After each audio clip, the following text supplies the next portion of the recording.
Welcome to the deep dive. Today, we're doing something a bit different. We're going into the world of weight loss, specifically semaglutide, but probably not from the angle you're used to hearing about, calories or prescriptions. Right. We're actually diving deep into Dan Hollis's work. He has this really radical way of reframing what it means to, well, transform your relationship with food and with yourself. Yeah. So our mission today, it's really to explore how Dan Hollis looks at semaglutide. For him, look, it's definitely not some magic bullet. No, not at all. He sees it as a powerful tool, something you use strategically within what he calls a human journey. We're going to be talking about deep emotional recalibration, building habits that actually last, not just quick fixes. Yeah. So get ready. This perspective, it might just shift how you think about willpower, about change that sticks. Yeah, and that's exactly it. We've really immersed ourselves in his manifesto and also listened to what people using his approach are saying. What Dan reveals and what we'll really unpack is what happens when all that food noise, those cravings, when they finally quiet down. It's in that quiet, that silence, that he says the real questions begin. And you might find that, well, it can be incredibly freeing, but also, honestly, a bit terrifying for some people. Okay, so let's get right into it. Dan Hollis's foundational principle, he puts it very bluntly, this is not a drug journey, it's a human one. He stresses that, yes, semaglutide is a biological tool and a powerful one, but it only really works if you understand what it's doing underneath the surface. What's he getting at there? That's such a key point because it's so easy, isn't it, to just think, okay, the medication handles it. Right, take the shot, problem solved. Exactly. But Dan argues it's deeper. Semaglutide doesn't just, switch off your appetite. It fundamentally changes how your brain is processing hunger, satisfaction, even those reward signals. It turns down the volume on that biological urgency. But the core insight, the real game changer he talks about, is that willpower was never the problem. Okay, that's huge. Because how many people feel like failures because their willpower ran out? Almost everyone, right? We've all been there, battling it for years. Dan basically says, look, your biology, your emotions, those habit loops you've built up over time, they're often stacked against you. Willpower alone, it's just not an effective strategy for the long haul against all that. Yeah. So his whole approach is about giving you insight, structure, tools that, as he puts it, meet your biology where it's at. And he has such a knack for phrasing things. That famous line, semaglutide isn't cheating, it's adaptation. The real cheat is pretending willpower was enough. Wow. That really flips the narrative, doesn't it? It completely reframes it. So for you listening, this isn't about taking a shortcut. It's more like finding a strategic way to work with your body, with your brain, using a tool that helps you play a smarter game. Okay, so if willpower isn't the main issue, what is going on? Dan then dives into understanding hunger itself, which, as he says, is way more complex than just, your stomach growling or blood sugar dropping. Oh, absolutely. He insists it's more layered than that. And this leads us straight into his concept of emotional hunger. The way he defines it is quite profound, I think. He says, emotional hunger sounds like a craving, but it's actually a question, a need asking to be seen. Wow. A need asking to be seen. Yeah. So semaglutide comes along, it lowers the volume on the physical cravings, all that constant food noise, and it creates this quiet space. And in that quiet, the emotional stuff, maybe it's loneliness, maybe boredom, anxiety, even unexpressed joy sometimes, that stuff finally gets a chance to come forward. It has room to breathe. So, okay, let's say food has been your go-to, Yeah. your emotional scaffolding, as you put it. Then semaglutide starts to pull that away. It makes total sense. You'd feel exposed, maybe a bit vulnerable, even shaky. Completely normal. Expected, even. But Dan says that feeling, that rawness, that's actually where the real change begins. That's the starting point for real insight. Precisely. And he nails it with another quote. Semaglutide isn't the solution to emotional eating, which might surprise people. He says it's the silence that lets you find one. That silence, yeah, it can be uncomfortable, definitely unfamiliar at first for many, but it can be so clarifying, like finally turning down the static so you can actually hear the message your deeper self is trying to send. Okay, that makes sense. And it connects to another really important warning Dan Hollis gives. He talks about the danger of just, fast weight loss without metabolic pacing. He points out, and science backs this up, that shedding pounds too quickly without thinking it through can backfire. Slowed metabolism, losing muscle mass. Yeah, which makes long-term success much harder. Exactly. Worse outcomes down the line.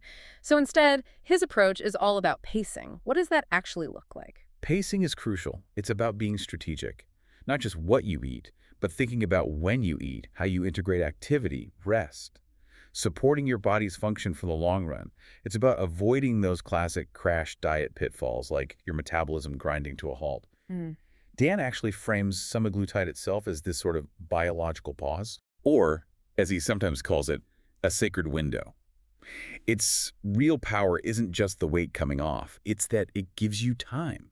Time for what, specifically? Time to reflect, Yeah. to reset those internal stories you tell yourself about food, about your body. Time to actually rewire your relationship with yourself. This is the space, the window, where you can consciously design a new way of living, a sustainable system. Which brings us to maybe one of the most critical points he makes. The real work begins after the medication. Yes, absolutely vital. Because, let's be real, if you stop taking it and you haven't built anything solid to replace the old ways, those old patterns, the appetite surges, the emotional triggers that can come roaring back, sometimes even stronger. It happens all the time. That's why the real goal, the end game Dan talks about, is building habits, building an internal structure that can genuinely live beyond the injections, something that supports you permanently. And thinking about that internal structure, Dan offers another really interesting angle. He talks about emotional hunger sometimes being a symptom of identity disconnection. Identity disconnection. Hmm. Explain that a bit more. Well, he suggests that maybe when we lose touch with our core values or our sense of purpose, maybe even just our self-worth that isn't tied to how we look, food can kind of step in to fill that gap. It becomes a substitute for something that's missing on a deeper, non-physical level. That really does reframe the whole weight loss journey, doesn't it? It stops being just about the number on the scale. Exactly. Dan argues it's fundamentally about building a life where food isn't your only coping tool, which is profound. Yep. And it means something really important. Every pound you lose, well, a habit needs to be replaced, not just eliminated. Replaced, not removed. Okay. Yeah. Biology, the medication, it gives you a fantastic head start, a huge advantage. But as Dan puts it, only identity keeps you moving. It's about who you are becoming in the process, not just what you're losing. And that connects directly to why he makes such a strong distinction between discipline and alignment. He says quite clearly, you don't hold on to weight loss with discipline. Right, which goes against so much common advice. Totally. He says, you hold on to it with alignment. Can you unpack what he means by alignment there? Because it sounds like it's way bigger than just swapping a cookie for an apple. Oh, it's much bigger. Think about it. Discipline often feels like a fight, right? Forcing yourself, battling cravings, white-knuckling it. Yeah, exhausting. Alignment is different. It's when your actions just flow naturally from who you really are, from your core values. When your habits line up with the person you genuinely aspire to be. Maintaining the changes becomes less about constant struggle and more about living in integrity with yourself. You're not just replacing the snack, like you said. You're fundamentally rewriting the story that made you reach for it. And I think this is so important for anyone listening who might be carrying around feelings of shame or failure from trying and maybe not succeeding in the past. Dan's core message is so clear. No shame, only process. Such a compassionate stance. It really is. He genuinely believes you're not broken. You're not lazy. You're definitely not undisciplined. He says, look, you've likely been pushing against a biology nobody properly explained to you and navigating a culture that, frankly, often benefits from keeping us confused about food and health. So his job, as he sees it, is to help you reset both your body and your expectations of yourself. It's ultimately about, and I love this phrase, finally having the space to become yourself. That's powerful. Truly getting back to who you are underneath it all. So if we had to boil down this whole deep dive into Dan Hollis's philosophy, the big takeaway seems to be this.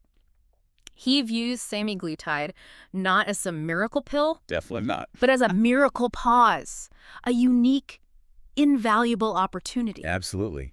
And maybe we can encourage you, listening, to think about this window that semaglutide might offer, or really any quiet space you can create in your life. Yeah. Ask yourself those deeper questions. What am I actually hungry for beyond food?